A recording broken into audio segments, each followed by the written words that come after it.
আমরা শুরু করে দিই।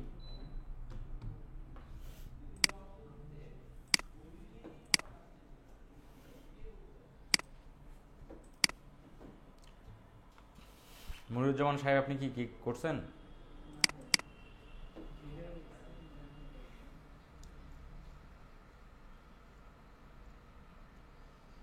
আচ্ছা, টাইটেল পর্যন্ত আমাদের কত ক্লাসে কথা হয়ে গেছে। আজকে আমার মেটা description. Meta description Meta description কি জিনিস? ম্যাটা ডেসক্রিপশন হচ্ছে প্রজেক্টর অন নাই ভাই। আমরা ধরেন ওয়েব হোস্টিং লিখে সার্চ দিলাম।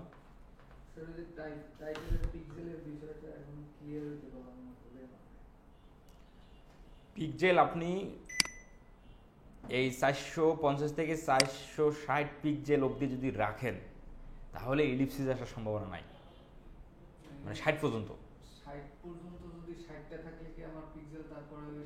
60 ক্যারেক্টার না, ক্যারেক্টার যদি 60-এর মধ্যে রাখেন তাহলে পিক্সেল এই 460 পর্যন্তই আসে। একটা যে কোনো একটা মেনটেন করলেই হবে। ভাই আপনি 60 ক্যারেক্টার রাখেন, নয়তোবা আপনি পিক্সেলটা 460 পর্যন্ত রাখেন। টাইটেলটা লিখে টাইটেলটা কপি করে পিক্সেলের ওয়েবসাইটে ইয়ে করবেন, পেস্ট করে দেখবেন পিক্সেল। 60-এর উপরে যদি ক্যারেক্টার হয়ে যায় তখন পিক্সেল কি কম থাকে, এরকম কি কোনো সম্ভাবনা আছে? 60-এর উপরে গেলে পিক্সেল তো এই যে পিক্সেল সাইজ বেড়ে যাবে, মানে 460 থেকে 470 হতে পারে। এখন তখন আসলে এলিপসিস মানে আসার সম্ভাবনা আছে, আবার নাও আসতে পারে। অনেক সময় 465 পর্যন্ত অনেক সময় না আসে এলিপসিস। আপনি দেখবেন ওখানে কোনো দেখা যায় এলিপসিস আসবে কিনা। মানে যে কোনো একটা মেনটেন্যান্স করলেই হবে, হয় 60 রাখেন টাইটেল, আর নাহলে পিক্সেল আপনি 460 পর্যন্ত করেন, তাহলে পিক্সেল কি ধরেন 60-এর উপরে যদি ক্যারেক্টার যায় সেক্ষেত্রে কি পিক্সেল কখনোই 460 থাকে? না, তখন বাড়বে। এরকম হয় না তো? না, কম বেশি হবে, এর কম বেশি হবে, কম বেশি হবে। আচ্ছা, তাহলে ম্যাটা ডেসক্রিপশন কি জিনিস? ম্যাটা ডেসক্রিপশনটা হলো এই যে আমরা যে একটা কিওয়ার্ড লিখে সার্চ দিলাম, এই যে এইটা হলো ম্যাটা ডেসক্রিপশন। এটা হলো ম্যাটা ডেসক্রিপশন। এই ওয়েবসাইটগুলো ম্যানুয়ালি আসছে, এই যে গোডাডির, তাহলে গোডাডির ম্যাটা ডেসক্রিপশন হচ্ছে এটা।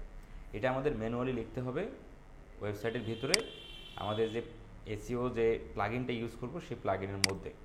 আচ্ছা, সেটার মধ্যে 50 থেকে 60 ক্যারেক্টার একটা ম্যাটা ডেসক্রিপশন আমরা লিখব। Targeted keyword placement is good practice. Meta ডেসক্রিপশনের মধ্যেও আমাদের টার্গেটেড কিওয়ার্ডটা রাখতে হবে। টার্গেটেড কিওয়ার্ড বলতে আমরা কী বোঝাচ্ছি? ওই যে প্রাইমারি কিওয়ার্ড, সেটা। Per page Meta description different. প্রতিটা পেজের ম্যাটা ডেসক্রিপশন ভিন্ন ভিন্ন হবে। যেহেতু আমাদের প্রতিটা পেজের জন্য ভিন্ন ভিন্ন আমাদের কিওয়ার্ড হবে, প্রাইমারি কিওয়ার্ড, অবশ্যই আমাদের ম্যাটা ডেসক্রিপশনও ভিন্ন ভিন্ন হবে। একটা ম্যাটা ডেসক্রিপশন দুটো পেজে ইউজ করা যাবে না। আচ্ছা, তারপরে হচ্ছে ইউআরএল অথবা পারমালিঙ্ক। ইউআরএল পারমালিঙ্ক বলতে এই যে আমরা যে এই যে ইউআরএলটা যে আছে, এই ইউআরএলটা না, মূলত ওয়েবসাইটের যে ইউআরএলটা, আমরা যে ওয়েবসাইটটাকে এসইও করবো, এই যে ইউআরএলটা, এই ইউআরএলটাকে আবার এসইও করতে হবে। সেটার নিয়ম কারণ হচ্ছে এখানে always try short URL, but keyword, তোমার কিওয়ার্ড বোল্ড, কিওয়ার্ড দিয়েই আপনাকে ইউআরএলটা শর্ট হবে, কিন্তু ইউআরএলের মধ্যে কিওয়ার্ড দিতে হবে। এই যে ওয়েব হোস্টিং, আমি ওয়েব হোস্টিং লিখে সার্চ দিয়েছি, ওয়েব হোস্টিং পেজে আসছি, কিন্তু ইউআরএলের মধ্যে তাদের ওয়েব হোস্টিং কিওয়ার্ডটা আছে। এইভাবে আর কি। বড় টাইটেল, বড় ইউআরএল করার প্রয়োজন নেই, শর্ট, কিন্তু হচ্ছে কিওয়ার্ডটা যেন থাকে অবশ্যই। URL use always small letter. ইউআরএলের মধ্যে সকল ক্যারেক্টার স্মল লেটার হবে। ইউআরএলের মধ্যে সকল ক্যারেক্টার স্মল লেটার হবে, ক্যাপিটাল লেটার করা যাবে না। ক্যাপিটাল লেটার আপনি, এটা তো গুগলেই বলে না, সমস্যা কি হতে পারে? কোথায় কোথায় দিয়ে রাখছে? কই? আরে এটা কোথায় এখানে গুগল দিছে? এই যে এটা এটা এটা এই যে বি, এই আর গুগল একই না তো জিনিস। আপনি যত ওয়েবসাইটে যাবেন, কোনো ওয়েবসাইটের ইউআরএলের মধ্যে আপনি মানে ক্যাপিটাল লেটার পাবেন না, সব। না, এটা তো হওয়ার আসলে হলে আমরা আবার স্মল করে দেবো। বিষয়টা এরকম না যে ইরোর আসবে, যেমন যে 4042 ইরোর আছে, 403 আছে, এই টাইপের কিছু আসবে না। তবে গুগল বলে যে তুমি ইউআরএলটা স্মল লেটার করে দিও। স্মল লেটার করে দিলে হয় কি, তাহলে ইউআরএলটা লং হয় না, শর্টের মধ্যেই থাকে। এই তারপর হচ্ছে ইউআরএল ইজ অলওয়েজ, ইউআরএলের মধ্যে আমাদের ড্যাশ সাইন ইউজ করতে হবে। পাইপ টাইপ কোনো কিছু ইউজ করবো না, আমরা শুধু ড্যাশ ইউজ করবো। এই যে ইএন এর পর ড্যাশ আছে, এই যে ওয়েবের পর ড্যাশ আছে, এভাবে, ঠিক আছে। স্ল্যাশটা কি বলে স্ল্যাশ এই যে ড্যাশের এই যে এখানে তারা দিয়ে রাখছে আর কি, স্ল্যাশও দিয়ে রাখছে, কিন্তু স্ল্যাশ সবগুলোই আমরা হচ্ছে ইয়া দেবো, আমরা যে আরেকটা ওয়েবসাইটে যাই মানে ইয়া দেবো আর কি, ড্যাশ দেবো আর কি। এখন একভাবে তবুও করে, এই যে আমরা এই পেজে যাই,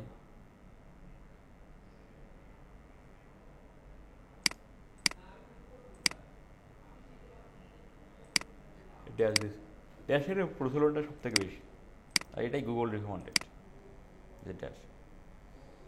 ওই যে আমরা দেখি না তোমার টাইটেলের মধ্যে অনেকেই ড্যাশ দিচ্ছে, পাইপ দিচ্ছে, এ দুটোই চলে, কিন্তু অনেকে ক্লোন দিচ্ছে, আবার অনেকে মানে ক্লোনও আছে, আবার অনেকে অনেক সময় দেখবেন যে স্ল্যাশও অনেকে দেয় আর কি।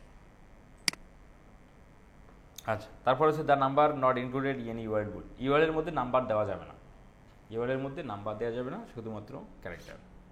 কারণ নাম্বার দিলে এখন 1972 দিলেন বা 2024 চলতেছে, 2024 দিলেন, এখন 2024-এর পর 2025 আসবে, তখন তো ইউআরএল চেঞ্জ করতে হবে, তা নাহলে তো হচ্ছে না। এই জন্য আমাদের যেন ইউআরএল, তো ওই যে বললাম যে ইউআরএল একবার চেঞ্জ করলে 404 চলে আসবে, এই জন্য ইউআরএলটা সতর্কতার সহিত আমাদের নাম্বার ছাড়াই আমরা দেবো। হেডিং ট্যাগ H1 থেকে H6 পর্যন্ত, তো এখানে কি করতে হবে? H1 ট্যাগে অফকোর্স টাইটেল, ইউআরএল এ যদি নাম্বার থাকে, ধরেন 1999 সালের পোস্ট, হ্যাঁ, নাম্বার আছে 1999, কিন্তু আমি 2024, তাহলে কি এটা কি র্যাঙ্ক থেকে চলে যাবে? না না না, র্যাঙ্ক থেকে চলে যাবে না, না চলে যাবে না। এমনি কি একটু কম হলো, উইক হয়ে যায়? উইক মনে করেন যে একটু, মনে করেন যে অনেক সময় মনে করেন যে অডিয়েন্সরা অনেক সময় ইউআরএলের দিকে তাকায় না, দেখতেছি কি 1971 সালের পোস্ট দেখতেছি, এই যে এই টাইপের একটু বিষয়, যদি র্যাঙ্কে থাকলে ওটা দিতে না হয়। ওটাতে সমস্যা হবে না, র্যাঙ্কে আপনাকে নেগেটিভ ইমপ্যাক্ট করবে। H1 ট্যাগে অফকোর্স আমাদের টাইটেল, মানে আমাদের পেজ টাইটেলটা H1 ট্যাগের মধ্যে থাকতে হবে।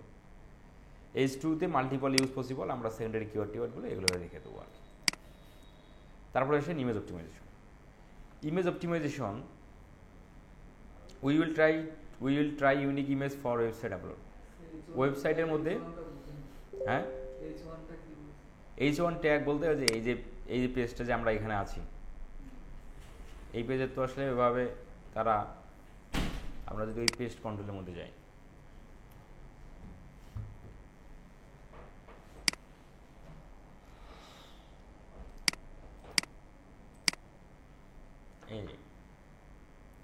এই পেজের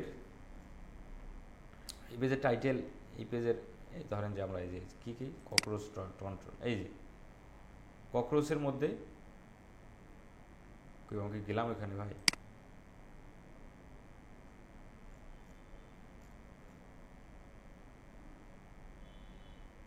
পেজের টাইটেল দিয়ে রাখছি নিচের দিকে, কিন্তু আমরা এই মনে হয় এই তাদের কন্ট্যাক্ট ডিটেলসটাই যে আমরা কেন সেটা আমাদের এই বিষয়বস্তুগুলো তারা প্রতিটি পেজে মনে হয় সামনে রাখছে।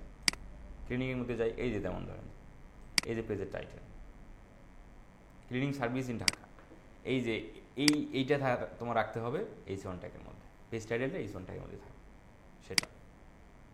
এখন যদি ধরুন যে এখানে আপনার এইটা থাকলো পেজের টাইটেল, এখন এই পেজ টাইটেলের মধ্যে কিছু ডিফারেন্ট আরও আপনার কথাবার্তা থাকতে পারে, সেগুলো আপনার H2 H3 যদিও বা এগুলোতে নাই। এখন যে না দিলে যে সমস্যা, যেমন খালি পেজ টাইটেলটাই শুধু রাখছে, তাহলে এইটা H1 থাকলো। এখন H2-তে রাখার মতো এখানে কিছু কিন্তু আর নেই। এখন যদি অন্য কোনো কিওয়ার্ড থাকলো সেকেন্ডারি কিওয়ার্ড, সেগুলো আমরা H2-র মধ্যে রাখতে পারতাম। এই যে who can we help you, এইটাকে আপনি সেকেন্ডারি কিওয়ার্ড রাখার মতো এখানে তেমন এটা কিওয়ার্ড মিওয়ার্ড কিছুই না, এটাকে আপনি এটাকে তোমার রাখা যায় না, এটা রাখারও প্রয়োজন নেই, সেক্ষেত্রে আপনি রাখবেন না। যদি রাখা যায় সেক্ষেত্রে আমরা রাখবো। দেখি পেজে যদি যাই, এটা হলো আপনার H1 ট্যাগ। আচ্ছা, নিচের দিকে কি এই যে যেমন দেয় পেস্ট কন্ট্রোল কি ভাই, কেমিক্যালস, এইটা হলো আপনার H2, মানে এইটা হবে H2-র মধ্যে। হ্যাঁ, আর পরে যে আরও কিছু থাকে নাই আর কি, তাহলে নাই এই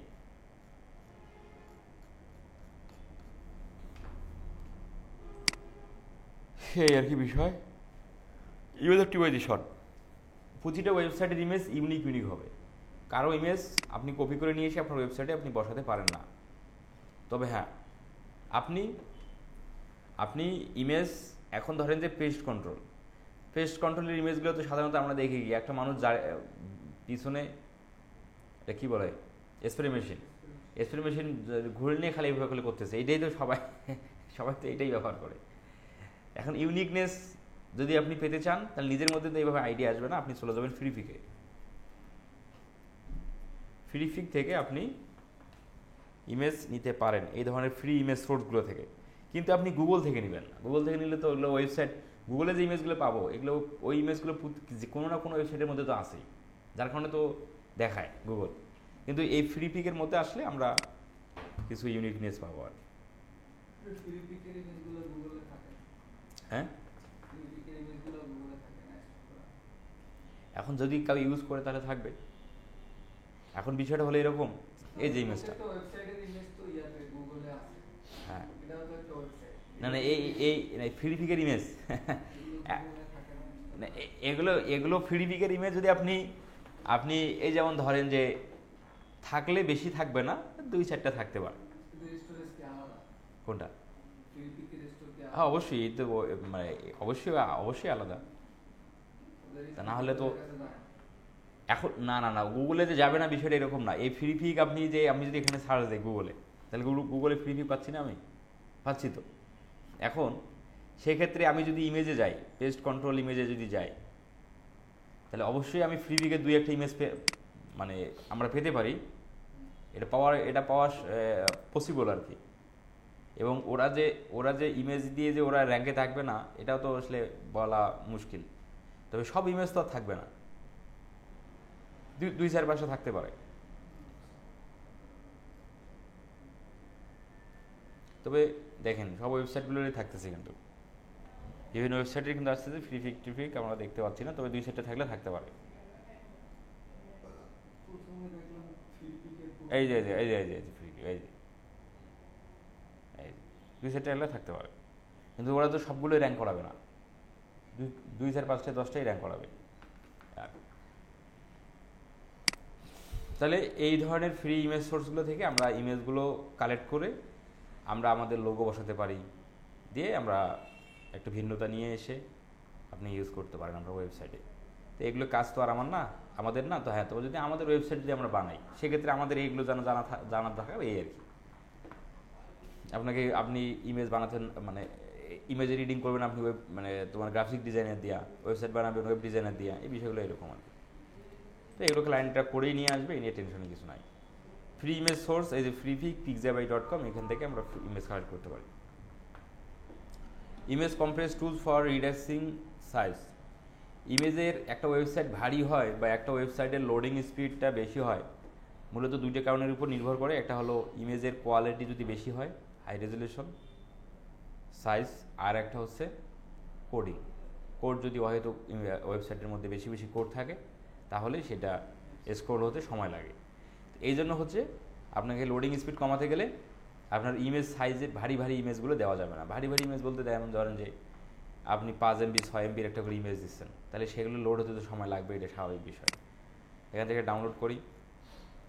এখানে কিন্তু সব ইমেজ কিন্তু ফ্রি না, কিছু ফ্রি, কিছু এই আমরা ডাউনলোডে ক্লিক করলে এখানে ফ্রি ডাউনলোড, এগুলো প্রিমিয়াম। এখান থেকে ক্লিক করলে আমরা প্রিমিয়াম টাকা দিতে হবে, আমাদের এখানে ক্লিক করে ডাউনলোড ফ্রিতেই আমরা করতে পারবো। তো ফ্রিতে যেটা হয় সেটাই রেজলিউশন খুব হাই হয়ে যায়। দেখেন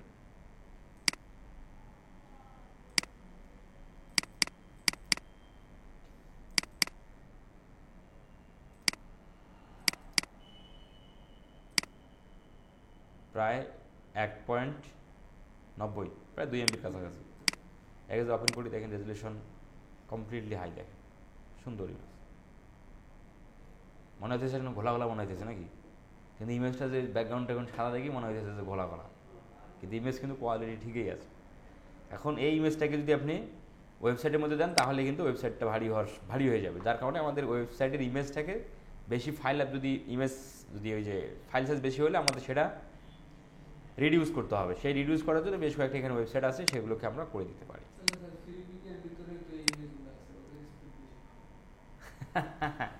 ওদের স্পিড তাহলে ওয়েবসাইট কেন লোড হয় না, এগুলো তো ওয়েব ডিজাইনে ভালো বলতে পারবে আর কি।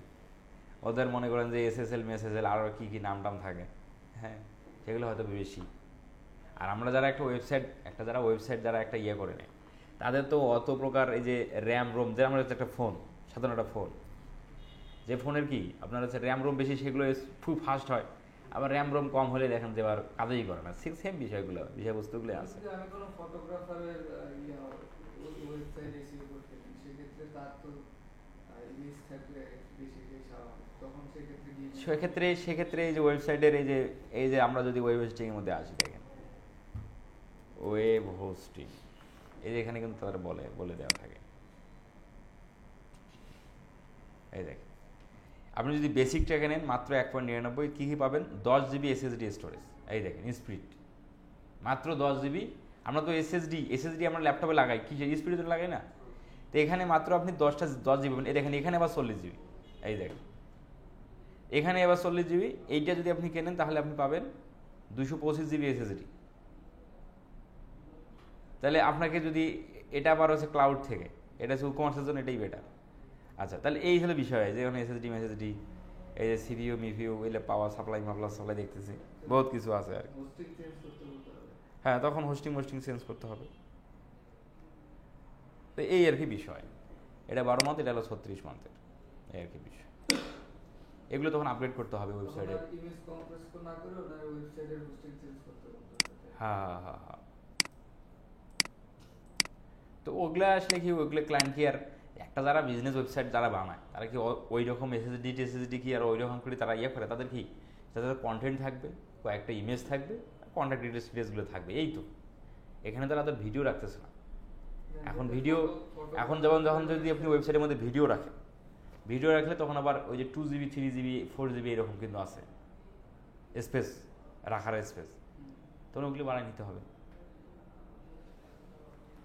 আর যারা নর্মালি যে ওয়েবসাইটগুলো আমরা দেখি, এই যে পেস্ট কন্ট্রোল সার্ভিস, এগুলো তো অতগুলো মানে, এখন মনে করেন যে এই যে মনে করেন যে ইউটিউবে যে সার্চ ইঞ্জিনটা আছে, প্রতিদিন তো লাখ কোটি ভিডিও আপলোড হয়, তাও তো ইউটিউব তো স্লো হয় না। তো এগুলো আসলে যারা ওয়েব ডিজাইন করে, এটা তো বড় কোম্পানি। আমি যেটা বলতেছি ওটা হচ্ছে কি, ধরেন একটা ফটোশপ, একজন ফটোগ্রাফার, ওনার তো ওয়েবসাইট তো পোর্টফোলিও হিসেবেই থাকে। হ্যাঁ, সেক্ষেত্রে তো হাই রেজলিউশন ইমেজ রাখা দরকার। ইমেজগুলো সব হাই রেজলিউশন। তখন এই যে হয়তো বা এইটা নিলেই হবে, হতে পারে এটা নিলে হবে, নাহলে এর থেকে যদি বড় বেটার কিছু থাকে তাহলে সেটা নিতে হবে। তো এগুলো তো ওয়েব ডিজাইনার, কম্পোজ করাও ঠিক হবে না, কারণ সে তো দেখাইতেই যাচ্ছে তার কোয়ালিটি। অবশ্যই। এই যেমন দেখেন এখানে 50 GB SSD, তখন এই যে ক্লাউড স্টোরেজ, স্পিডের জন্য অন্য কাজ করব, আর ইমেজটার জন্য হোস্টিং এর। এই যে ক্লাউড স্টোরেজ, এই যে দেখেন এটা কি আনলিমিটেড ওয়েবসাইট আছে, 3 website 20 GB SSD, unlimited SSD 50 GB SSD। এটা বহুত কিছু ভাগ আছে আর কি, এগুলো ওরা ভালো বলতে পারবে।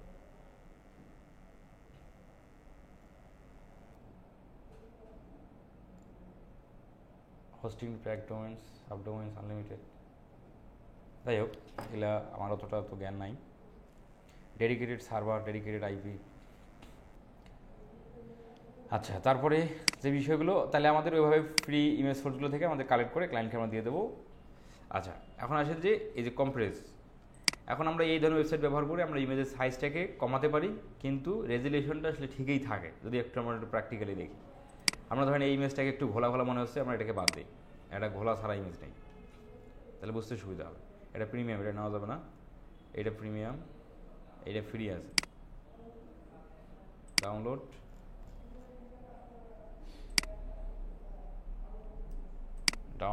Free download. দেখেন আমরা যদি এটাকে নেই, কত ভাই, প্রায় 2.3 MB। এটা জিপ ফাইল হয়ে গেছে, এটাকে আনজিপ করি।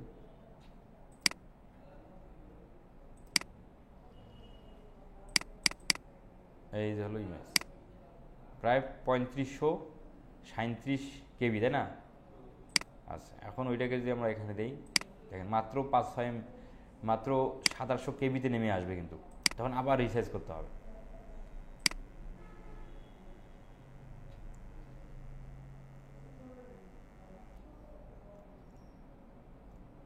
পড়ে গেল ভাই।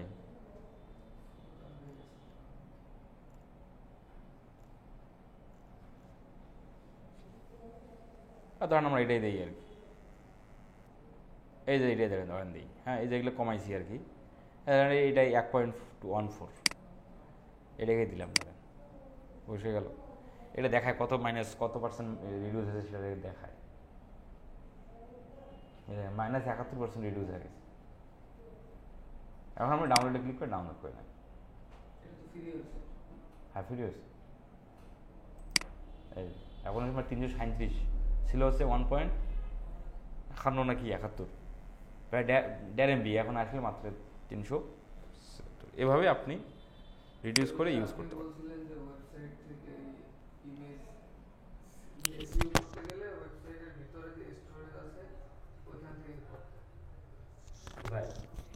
ইমেজ এসইও ওয়েবসাইটের মধ্যে গ্যালারি মানে মিডিয়া সেকশন থেকে করতে হবে।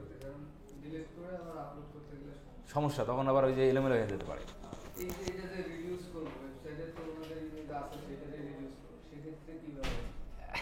সেক্ষেত্রে ওই জন্য বললাম যে ওয়েব ডিজাইনও জানা লাগবে। যদিও বা মনে করেন যে আমি তো মনে করেন যে বিষয়টা হলো কি, আমি কিন্তু আমার লাইফে আমি এসইওর কাজ করছিলাম ওই খালি একটাই, ওই $500। তো ওই কাজে যা দেখি যে কি এত ভেজাল এত ঝামেলা, তারপরে আমি চিন্তা করলাম কি যে কিরে আর একটা স্কিল করলে কেমন হয়। যেমন মানে এই যে ক্লায়েন্টের বাজেটিং মেলা সমস্যা হয়, আবার র্যাঙ্কিং করতে পারবো বহুত প্রকার ঝামেলা, ব্যাকলিং করো, বাজেটিং কম দেয়, অনেক সময় অনেক ক্লায়েন্ট সময় কম দেয়, কিওয়ার্ডের কম্পিটিশন হাই দেয়, লো করতে চায় না। তো এত প্রকার ঝামেলা হলে ক্লায়েন্টেই তো আইসে কম, তার মধ্যে যদি 10টা আইসে সেখানে যদি 5টায় যদি ছুটি যায় তাহলে থাকলো আর কয়টা। তখন আমি চিন্তা করলাম যে কি না এই সার্ভিস বাদ দিয়ে ফেসবুক অ্যাডস গুগল অ্যাডস যদি সার্ভিসটা দেই তখন ক্লায়েন্ট ওয়েবসাইট নিয়ে আসবে, তার ওয়েবসাইটটা সে ক্যাম্পেইন করার জন্য আমার কাছে আসবে। আমি যদি তাকে এসইও সার্ভিসটা দিতে পারি তাহলে আমার দুটো ইনকাম হয়ে গেল একটা ক্লায়েন্টের থেকে। তখন আমার কাছে যে ক্লায়েন্টেই আসছে ফেসবুক আর গুগল আসার জন্য, তার আমি ওয়েবসাইটে একটু অডিট করে রিপোর্ট দিতাম, তোমার ওয়েবসাইটটা তো তোমার ভালোভাবে এসইও করা নাই, এই বিষয়গুলো যখন আমি বুঝাই তখন তুমি এটা পারো তাহলে তুমি করে দাও। তখন আমি $70 $100 কিনে দিতাম, আমি শুধু অন পেজটা করে দিতাম, দিয়ে আমার কাম শেষ। আমি এইরকম মনে করেন যে ফেসবুক অ্যাডসের গিগে আমার একটা ভিডিও আছে এখানে আপনাদের মনে দিয়ে দিয়েছিলাম, হাউ টু সিলেক্ট স্কিল নাকি, ওই ভিডিওর মধ্যে কিন্তু আমি দেখাচ্ছিলাম যে আমি কতগুলো ওই ফেসবুক অ্যাডস এবং গুগল অ্যাডসের গিগ থেকেই আমি এসইওর কাজ করছি কতগুলো। তাহলে কি এইভাবে আমাদেরকে আগাতে হবে যেন আর্নিংটা খুব দ্রুত হয়। আর যারা কিন্তু আপনাকে এসইও করে নিয়েছে, যারা আপনার কাছে এসইওর জন্য আসবে তারা কিন্তু ফেসবুক আর গুগল অ্যাডস দিবে না, কারণ তারা জানে ভাই আমি লং টাইম গুগলে থাকতে চাই, আমি টেম্পোরারি র্যাঙ্কিং চাই না। আর যারা টেম্পোরারি র্যাঙ্কিং যায় তারা ফেসবুক আর গুগল অ্যাডসের জন্য আসবে, তারা আবার জানে না যে এসইওর মধ্যে লং টাইম থাকা যায়। তো এই এসইওর ক্লায়েন্টকে আপনি ফেসবুক আর গুগলের সার্ভিস দেওয়ার চান্স খুবই কম, কিন্তু ফেসবুক অ্যাডসে গুগল অ্যাডসে ক্লায়েন্টকে আপনি এসইও সার্ভিস দেওয়ার সংখ্যা চান্স বেশি। পরে ওই সার্ভিস বাদ দিয়ে পরে এই সার্ভিসে চলে আসলাম। আর তার মধ্যে আবার এখানে সিএমএস এর ভাগ কিরে, এটা আবার শপিফাই, এটা আবার ওয়ার্ডপ্রেস, তো ডিফারেন্ট প্ল্যাটফর্ম এসইও সিস্টেম ভিন্ন হয়ে যায়, যার কারণে এত ঝামেলা থেকে ওখান থেকে রিমুভ হয়ে আসে।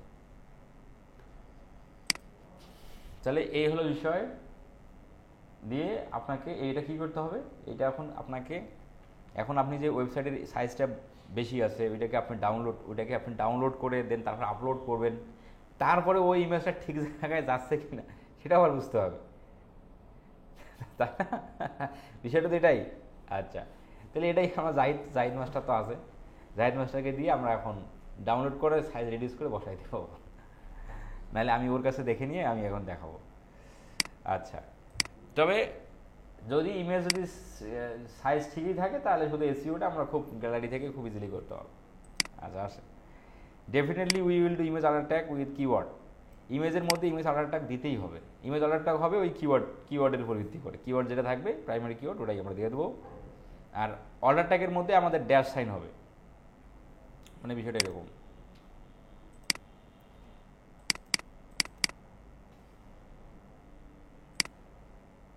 এই যে এইটা ইমেজ আমাকে নাম চেঞ্জ করে নেব, এই যে পেস্ট ড্যাশ কন্ট্রোল, এখানে আবার কোনো ক্যাপিটাল দেওয়া যাবে না, সবগুলো স্মল। পেস্ট কন্ট্রোল, এই যে কন্ট্রোলের পর ড্যাশ সার্ভিস ড্যাশ ঢাকা, এই যে এইভাবে দিতে হবে, এইভাবে একসাথে একবারে পেস্ট করা সার্ভিস ঢাকা এইভাবে না, এভাবে ড্যাশ ড্যাশ করে দিতে হবে, এটা গুগল রিকমেন্ডেড। আচ্ছা, image SEO good practice except data. যদি লোকাল এসইও হয়, লোকাল এসইওর ক্ষেত্রে লোকাল এসইওর ওয়েবসাইট ইমেজগুলোর জন্য আপনাকে এক্সাক্ট ডাটাগুলো আপনাকে দিতে হবে। সেটা কিভাবে, সেটার জন্য আমাদের একটা ওয়েবসাইট আছে হেল্প করে, সেটা হলো এখানে আছে নাম, এই যে এটিও, ও এটা হলো জিও ট্যাগ। আচ্ছা, এক্সাক্ট ইয়াটা ডাটাটা হচ্ছে ইমেজটাকে এসইও করা। এই যে আসেন ইমেজের মধ্যে, এখান থেকে প্রপার্টিজ আসবে, নাম আগে চেঞ্জ করতে হবে, কিওয়ার্ড বেস চেঞ্জ করার পর প্রপার্টিজ আসবে। প্রপার্টিজ আসার পর এখান থেকে যাবেন ডিটেলসে, এক্ষেত্রে পাবেন এই অপশনগুলো পাবেন। যদি আবার ইমেজ যদি জেপিজি হয় তাহলে, পিএনজি হলে কিন্তু পাবেন না। এখন টাইটেলের ক্ষেত্রে প্রাইমারি কিওয়ার্ড, সাবজেক্টের ক্ষেত্রে প্রাইমারি কিওয়ার্ডেই মারি দিলেন, সমস্যা নেই। অথবা সাবজেক্ট পেস্ট কন্ট্রোল সার্ভিস, এটাই বা পেস্ট কন্ট্রোল এইটা দিয়ে দিলেন। Rating 5 star. ট্যাগগুলো আপনার প্রাইমারি কিওয়ার্ড এবং সেকেন্ডারি কিওয়ার্ড যেগুলো আছে সবগুলো এখানে ট্যাগের সেকশন দিয়ে দেন। কমেন্টের জায়গায় প্রাইমারি কিওয়ার্ড সেকেন্ডারি কিওয়ার্ড দিয়ে দেন। দিয়ে দেওয়ার পর এখানে জাস্ট অ্যাপ্লাই দিয়ে ওকে দিলেই এক্সেপ্ট ডাটার কাজটুকু শেষ হয়ে যাবে। তারপরে আপনাকে ওই ইমেজটাকে জিও ট্যাগ করতে হবে। জিও ট্যাগের সুবিধা হলো, আপনি যদি জিও ট্যাগ করেন তাহলে, ইমেজ যদি জিও ট্যাগ করেন লোকেশন দিয়ে, কারণ আমরা তো জিও ট্যাগ করবো লোকেশন দিয়ে, তাহলে হবে কি, এই যে পেস্ট কন্ট্রোল ঢাকা, এইভাবে যদি যারা মানে বাইরের মানুষ, কিন্তু বাংলাদেশের মানুষ এটা খুব একটা এরকম অবস্থা না, বাইরের মানুষ কিন্তু এরকম করে। ওরা গুগলে আসবে পেস্ট কন্ট্রোল ঢাকা ধরে দিয়ে ইন্টার দিয়ে তারা এই যে মাঝে মধ্যে তারা ইমেজে ক্লিক মারে, ইমেজ থেকে যে দেখার পর একটা ক্লিক মারলে কিন্তু ওয়েবসাইটে চলে যায়। তো এই যে যখন আমরা পেস্ট কন্ট্রোল ঢাকা দিলাম, তখন হচ্ছে যদি আপনি জিও ট্যাগ করেন ইমেজের মধ্যে, তাহলে ঢাকার যে ইমেজগুলোর মধ্যে ঢাকা জিও ট্যাগ করা আছে ওই ইমেজগুলো তার উপরের দিকে থাকে। এই হলো সুবিধা। তো এই জন্য লোকাল ইউজের জন্য জিও ট্যাগটাও ইম্পর্টেন্ট। কীভাবে করবো, জিও ট্যাগ করার জন্য আমরা চলে যাব হলো maps.google.com, এটা চলে যাব। আর একটা এখানে ওয়েবসাইট আছে টুলস, এই ওয়েবসাইটে চলে যাব। এই ওয়েবসাইটটা হলো পেইড ওয়েবসাইট, তবে ফ্রিতেই আমরা করতে পারি চাইলে। এখন এখানে আসলেন, এখানে এসে ইমেজটাকে আপলোড করে দেন। এই ইমেজ আপলোড করে দেওয়ার সঙ্গে সঙ্গে সে কিন্তু আপনাকে টাকা দিতে বলবে। Photo uploaded, no geo tag found. আছে, কোনো জিও ট্যাগ পাইনি, আমরা তখন জিও ট্যাগ দিইনি। এখন যদি আপনি জিও ট্যাগ বসাচ্ছেন তাহলেই মূলত সমস্যাটা করবে আর কি। আচ্ছা, তার আগে এইখানে একটা ল্যাটিটিউড এবং লংগিটিউড নামে শব্দ আছে। এই ল্যাটিটিউড আর লংগিটিউড শব্দ দুটো আমরা কোন লোকেশনকে জিও ট্যাগ করবো, ধরেন আমরা ঢাকাকে করবো, তাহলে এখানে আপনি ঢাকা সার্চ দেন, ঢাকা বাংলাদেশ। এই যে এখন বলতেছে তুমি পেড করে নাও, তুমি ফ্রি করতে পারো বা 5 দিন, নাকি 5 দিন ফ্রি দিবে যদি আপনি মানে ফ্রি ট্রায়ালটা নেন আর কি। যাই হোক, এটা আমাদের প্রয়োজন নাই। এখন আপনি করবেন ঢাকাকে জিও ট্যাগ ধরেন, তাহলে আমরা এই যে গুগল ম্যাপসে এসে এখানে লিখবো ঢাকা, ঢাকা ঢাকা বাংলাদেশ বা ঢাকা, যেটাই ছাড়া দেন এখনো দিলে কিন্তু আমরা কিন্তু এখন ঢাকার মধ্যে আছি। এই যে ঢাকার মধ্যে আছি। এখন ল্যাটিটিউড আর লংগিটিউড, এই যে @এর পর এই সংখ্যা থেকে এই কমা পর্যন্ত, এটা হচ্ছে ল্যাটিটিউড সংখ্যা, এটাকে কপি করে। এখন এটাকে কপি করে নিয়ে এসে এই জায়গায় বসে দেন। আচ্ছা, আমরা কিন্তু এই জায়গায় কিন্তু দেখবেন আমরা এখন আসি কোথায় ভাই, ম্যাপসে যে আইকনটা দেখাচ্ছে সেটা কোন লোকেশনে আসি, বাংলাদেশে তো নাই নাকি, ঢাকায় তো নাই। আচ্ছা, ওই ল্যাটিটিউড লংগিটিউড বসালে ঢাকায় চলে আসবে আর কি। আর এই কমার পরে যে সংখ্যাগুলো আছে এইটা হচ্ছে লংগিটিউড। Ctrl+C দিয়ে আপনি এই জায়গায় বসে দেন, এই ঢাকায় চলে আসলো, এই ইন্ডিয়ার পাশে, তারপরে ঢাকায় আছি আমরা। এখন আপনি করবেন কি, নিচের দিকে এসে এই যে রাইট এক্সিট ডট ট্যাগ, এখানে ক্লিক মারে দেন। এই যে ফটো ট্যাগ হয়ে গেল, লোকেশন ট্যাগ কিন্তু বসিয়ে দিয়েছে। এখন আপনি ডাউনলোড করে নেন, তাহলে ইমেজটা ডাউনলোড করে এখন আপনি ওয়েবসাইটে আপলোড করে দেন, তাহলে জিও ট্যাগ বসানো হয়ে গেল। হ্যাঁ, না আমরা তো জেপিজি করবো, নাহলে তো আবার ওই যে ইয়াটা করতে পারবেন না, ডাটাগুলো দিতে পারবেন না, এক্সিট ডাটাগুলো দিতে পারবেন না। তো এখন যদি আপনি এই ইমেজটাকে জেপিজি ফাইল বেস্ট, তাহলে হবে কি পিএনজিতে আবার যে সাইজ বেড়ে যায় না, যদি ছোট ইমেজ হয়, ধরেন যে একদম ছোট লোগো, সেক্ষেত্রে তো আমার পিএনজি থাকে। কিন্তু ইমেজের ক্ষেত্রে আমাদের জেপিজিটাই আমাদের করতে হবে, তাহলে আমরা এই যে ইমেজটা এসিওটা করতে পারবো, নাহলে তো করতে পারবো না। এখানে প্রপার্টিসে যান, এখানে ডিটেলসে যান, এগুলো তো আমরা তো দেইনি, যার কারণে দেখতে পাচ্ছি। নিচের দিকে আসেন, ল্যাটিচিউড লঙ্গিটিউড সেভ হয়েছে কিনা। মা কই রে ভাই, আমরা কি এটাই না, এটার নাম নয় ভাই, ডাউন, এটাই তো করলাম, এইটা নিচের দিকে এই যে ল্যাটিচিউড লঙ্গিটিউড এই যে বসে গেছে আর কি। এই যে জিও ট্যাগ বসানো শেষ, এখন আপনি ইমেজ ওয়েবসাইটের মধ্যে আপলোড করে আপনি বসাতে পারেন। এই হলো, তারপরে আসেন এই ল্যাটিচিউড লঙ্গিটিউড, এই হলো ইমেজ এসইওর বিষয়বস্তু। প্রতিটা ইমেজ ওয়েবসাইটে যতগুলো ইমেজ থাকবে সবগুলো এই সিস্টেমে আপনাকে করে ফেলতে হবে, আর ইমেজ না থাকলে তো নাই। তারপর হলো কন্টেন্ট অপটিমাইজেশন। কন্টেন্ট অপটিমাইজেশনের বিষয়টা হলো যে ওয়েবসাইটের মধ্যে তো যদি কন্টেন্ট যদি ওয়েবসাইটের মধ্যে না থাকে তাহলে কন্টেন্ট লেখাইতে হবে, নাহলে তো আপনি এসইও করবেন কোথায়, কন্টেন্টের মধ্যে তো এসইও। সেক্ষেত্রে ক্লায়েন্ট যদি কন্টেন্ট দিতে রাজি থাকে তাহলে ক্লায়েন্টকে বলেন যে তোমার কন্টেন্ট আপলোড করো, তারপর আমি এসইও কাজ শুরু করবো। ক্লায়েন্ট যদি বলে যে না তুমি করো এটা, তাহলে ক্লায়েন্টকে আপনি কন্টেন্টের জন্য আলাদা টাকা নেবেন, আপনি বাংলাদেশে কোনো কন্টেন্ট রাইটার দ্বারা কন্টেন্ট লিখে নেবেন। সেক্ষেত্রে বাংলাদেশি কন্টেন্ট রাইটাররা 1000 কন্টেন্ট লিখে দেয় 700-800 টাকা নেয়।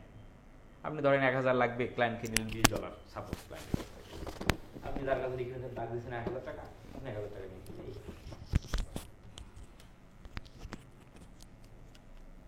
তাহলে কত ভেজাল নাকি ভাই,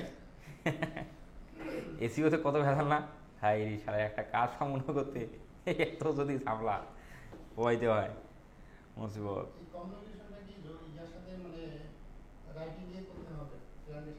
হ্যাঁ না না না না, আগেই দেখে নিতে হবে। ওই যে আমরা বলেছি তো যে আমরা যখন অ্যাক্সেসটা নেব, অ্যাক্সেস নেওয়ার আগেই তো আমরা ইউআরএল নিছি, ইউআরএল নিয়ে দেখছি তার কিওয়ার্ড নিছি যে কন্টেন্ট আছে কি নাই, টিওয়ার্ডের মতো কন্টেন্ট আছে কি নাই, তখনই তার সাথে ফাইনাল ডিসিশনে আলাপ হবে। তারপর যদি সে রাজি থাকে তাহলে অ্যাক্সেস দিবেন, তারপর ধাপে ধাপে ধাপে ধাপে যেটা লাগবে সেটা করবে।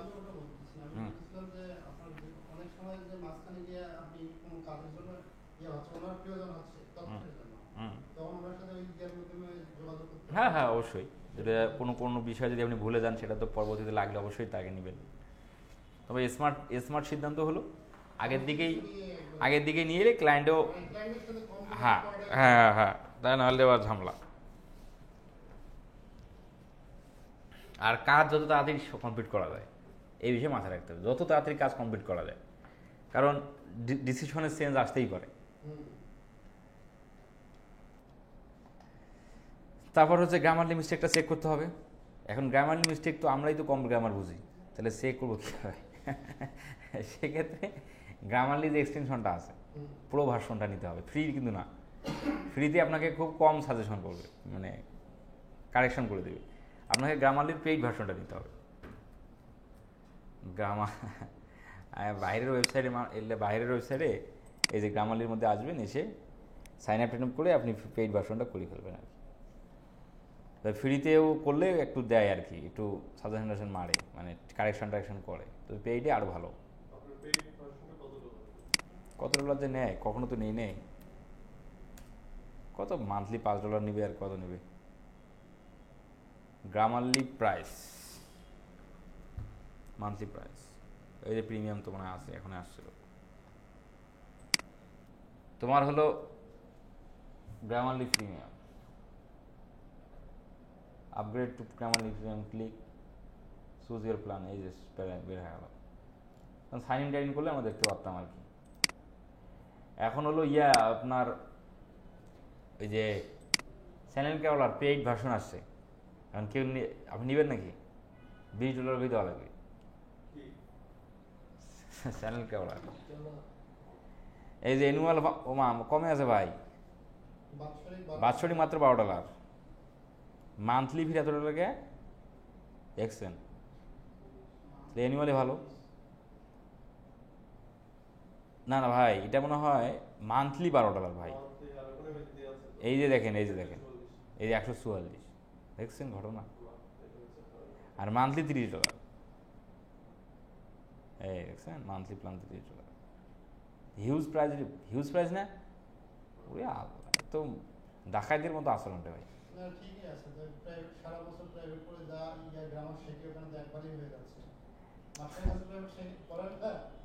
কিন্তু এটা তো নিবে এলা তারা, এটা তো ওই ধরনের পাবলিক নেবে না, এটা শেখার জন্য যারা গ্রামার, আমাদের যারা বিজনেসম্যান, যারা এই বিজনেস পারপাসে, কিন্তু তারা নেবে, কিন্তু আসলে খুব রেট বেশি হয়ে গেছে আর কি, মানে আমাদের দেশের জন্য বেশি হয়ে গেছে, বাইরের দেশের জন্য তো কোনো ব্যাপার না, আমাদের জন্য বেশি হয়ে গেছে। যাই হোক, এই হলো অবস্থা। আমি বললাম $5 হবে মনে হয় তো খুব। আচ্ছা, তাহলে ওই গ্রামারলি দিকে আমরা করতে পারবো। কিওয়ার্ড বেসড কন্টেন্ট রাইটিং, অবশ্যই রাইট কন্টেন্ট হবে কিওয়ার্ডের উপর ভিত্তি করে।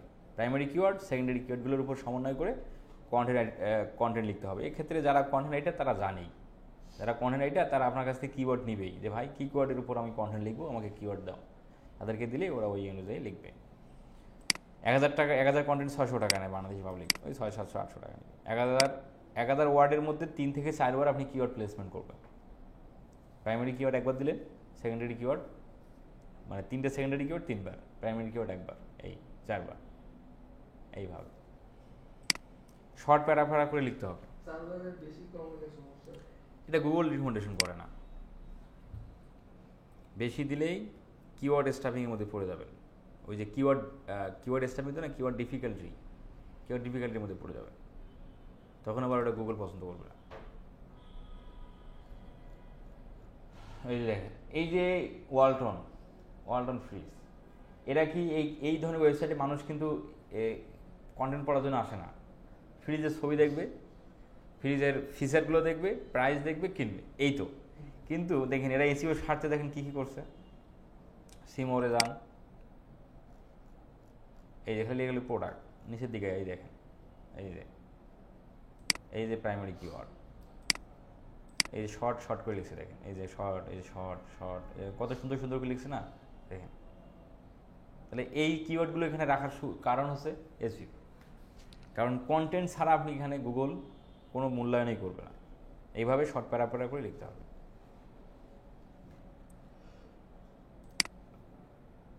Over optimise keyword placement is not good practice. Over optimise keyword মানে এই যে বারবার কিওয়ার্ড বেশি দেওয়া যাবে না, Google recommendation. Simple sentence use good practice.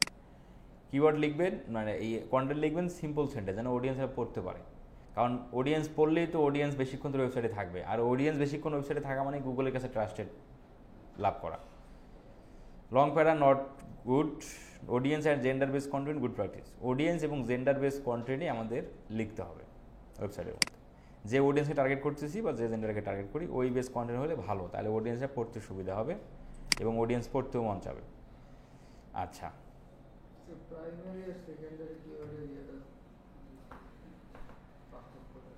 Primary secondary, আচ্ছা এখন ধরেন প্রাইমারি সেকেন্ডারি বলতে প্রাইমারি কিওয়ার্ড সেকেন্ডারি কিওয়ার্ড, আমরা যেটা উপরের দিকে যাই, আমরা ওই শিটের মধ্যে দিলে যেতে হবে।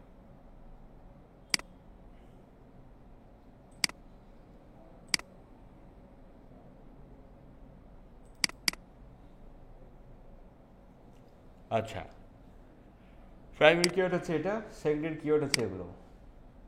সেকেন্ডারি কিওয়ার্ড এই যেমন ধরেন সেকেন্ডারি কিওয়ার্ডগুলো রাখার কারণ হচ্ছে, এখন ধরেন যে আপনি যদি 5টা, আর ক্লায়েন্ট হ্যান্ডলিং ভিডিও কিন্তু দেওয়া হবে খুব আজকেই তো দেওয়ার প্ল্যান আছে আমার। তো যারা পেইড করেনি তারা তো আনসোল্ড হয়ে যাবেন, মানে ক্লায়েন্ট হ্যান্ডলিং পাবেন না। যাই হোক, সেকেন্ডারি কিওয়ার্ড রাখার কারণ হচ্ছে যে আপনি ক্লায়েন্টকে বলতে পারবেন ভাই এই কিওয়ার্ডে আপনি র্যাঙ্ক করাতে পারেননি কিন্তু আর এক কিওয়ার্ডে র্যাঙ্ক দিচ্ছে। মানে বিষয়টা হলো এই যে best pest control service in Dhaka, এইটা হলো আপনার প্রাইমারি কিওয়ার্ড। এইটা দিয়ে প্রথম দিকে তো আপনার র্যাঙ্ক করাতেই হবে। আচ্ছা, র্যাঙ্ক করানোর পর এই যে আপনার ছোটো আরও সুন্দর কিওয়ার্ডগুলো আছে, অনেকে সার্চ দিবে পেস্ট কন্ট্রোল ঢাকা, অনেকে সার্চ দেয় পেস্ট কন্ট্রোল, আবার অনেকে সার্চ দেয় পেস্ট কন্ট্রোল সার্ভিস। তাহলে এই যে আপনি যদি সেকেন্ডারি কিওয়ার্ড না দিতেন, সাপোজ ধরেন আপনার শুধু একটাই কিওয়ার্ড প্রাইমারি কিওয়ার্ড, আপনি যদি সেকেন্ডারি কিওয়ার্ড না দিতেন তাহলে কি এই কিওয়ার্ডগুলো দিয়ে গুগল আপনাকে চিনতো যে ভাই এগুলো কিওয়ার্ড আছে আপনার, এগুলো দিয়ে র্যাঙ্ক দেওয়া দরকার? তাহলে কিন্তু গুগল চিনবে না। চিনবে কি? চেনার তো কথা না, কারণ সেকেন্ডারি কিওয়ার্ড যে জায়গায় দিতে বলছে গুগল, আমরা যদি সেই জায়গায় দিই তাহলে সে মনে করবে যে এগুলো সেকেন্ডারি কিওয়ার্ড। আর তাহলে এই কিওয়ার্ডগুলো কি গুরুত্বপূর্ণ না? এই কিওয়ার্ডগুলো গুরুত্বপূর্ণ না? অন্তর্ভুক্ত আছে। এখানে কয়টা আছে? বেশি নেই তো। ভেঙে ভেঙে দেওয়া হয়েছে এই কারণে দেওয়া হয়েছে এই কারণে যে বাবা তুমি এটা কিওয়ার্ডে যখন যে র্যাঙ্ক হয়ে যাবে তার মনে করেন যে 6-7 মাস পর এই আস্তে আস্তে এই কিওয়ার্ডগুলোকেও সে র্যাঙ্ক দেবে। আর এক্ষেত্রে আপনি রাখার আরও সুবিধা হচ্ছে আপনি ক্লায়েন্টকে বলতে পারেন দেখো তোমার আমি কতগুলো কিওয়ার্ডে র্যাঙ্ক করাই দিচ্ছি। এখন আপনি ধরেন যে ক্লায়েন্টকে বললেন যে আপনি 2টো কিওয়ার্ডে র্যাঙ্ক করে দেবেন বা 3টে কিওয়ার্ডে র্যাঙ্ক করে দেবেন। বেশি বেশি সেকেন্ডারি কিওয়ার্ড রাখার সুবিধা হবে যে আপনি তার থেকে বেশি কিওয়ার্ডে তাকে র্যাঙ্ক করে দিতে পারবেন, এটা আপনার জন্য আরও ভালো। আর এই ক্ষেত্রে আরও যেটা ওয়েবসাইটে যেটা বেনিফিট সেটা হলো এই যে ছোটো ছোটো কিওয়ার্ডগুলোতেও র্যাঙ্ক দেওয়া। আর যদি না রাখেন তাহলে তো এই কিওয়ার্ডগুলোতে তখন গুগল র্যাঙ্ক দিবে না, প্রায়োরিটি দিবে না। এই হলো বিষয় আর কি। আর সেকেন্ডারি পার্থক্য, আরও বড় পার্থক্য হলো প্রাইমারি কিওয়ার্ড লং হয়, সেকেন্ডারি কিওয়ার্ড ছোটো ছোটো হয়। যেন পেস্ট কন্ট্রোল, শুধু পেস্ট কন্ট্রোল, এটা সেকেন্ডারি কিওয়ার্ড। রাখা হলে এই বেনিফিট। আমরা আগামী ক্লাসে এই যে দেখবো গুগল মাই বিজনেস, তারপরে ক্লাসে দেখবো আমরা প্র্যাকটিক্যালি ওয়েবসাইটের মধ্যে এসইও করা, তারপরে ক্লাসে দেখবো হচ্ছে টেকনিক্যাল এসইও, তারপরে হলো কমপ্লিট গাইডলাইন দিয়ে বিদায়। তাহলে ক্লায়েন্ট হ্যান্ডিং, তাহলে কয়জন পেমেন্ট আপনারা যারা এখানে আসেন পেমেন্ট করছেন কমপ্লিট? তাহলে করে দেন, আমাদের একটা আলাদা গ্রুপ করে আমরা ওই যে ক্লায়েন্ট হ্যান্ডিং দিয়ে দেবো তাহলে।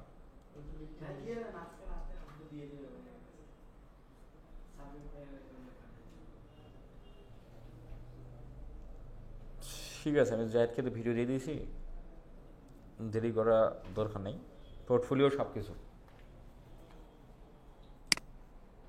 তাহলে ঠিক আছে, আসেন।